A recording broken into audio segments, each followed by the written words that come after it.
ভেতরে ভেতরে যোগাযোগ রাখবে আমাদের কারো কারো সাথে, সাম্প্রদায়িকতা করবার জন্য টাকা দিয়ে ফান্ডিং করবে আর তৃণমূলকে দোষ দেবে, এটা হবে না।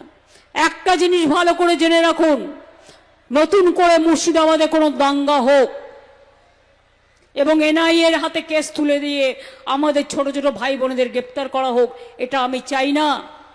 আমি চাই মুর্শিদাবাদ জেলা গর্বের জেলা, শান্তির জেলা, মা মাটি মানুষের জেলা। কোনো দাঙ্গার প্রশ্রয় কখনো দেবেন না, বুক পেতে শান্তি রক্ষা করবেন, তবেই তো শান্তিতে বসবাস করবেন। কেউ কেউ টাকা খেয়ে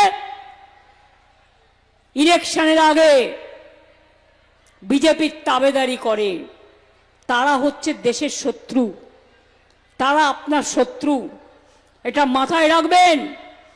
যারা নির্বাচনের 2 মাস আগে থেকেই সব রাজনীতি করে, এটা বিজেপির পাল্লায় পড়ে। বিজেপির অনেকগুলো ডিজিটাল মিডিয়া আছে, সব মিডিয়া খারাপ আমি বলবো না, গদি মিডিয়া, এরা শিখিয়ে দেয় কোন দিন কি বলতে হবে। আপনারা সেটাকে বিশ্বাস করবেন কেন? যেমন মায়েরা একটা শাক পচে গেলে শামুকটাকে সরিয়ে দেন, তেমনি এদের সরিয়ে দেবেন। এসব দেখবেন না, এসব দেখলে মাথা খারাপ হবে, নেগেটিভ চিন্তাধারা হবে, সবসময় পজিটিভ হতে হবে। একটা ধান পচে গেলে সেগুলো সরিয়ে দিতে হয়, তা নাহলে সব ধানটা পচে যায়।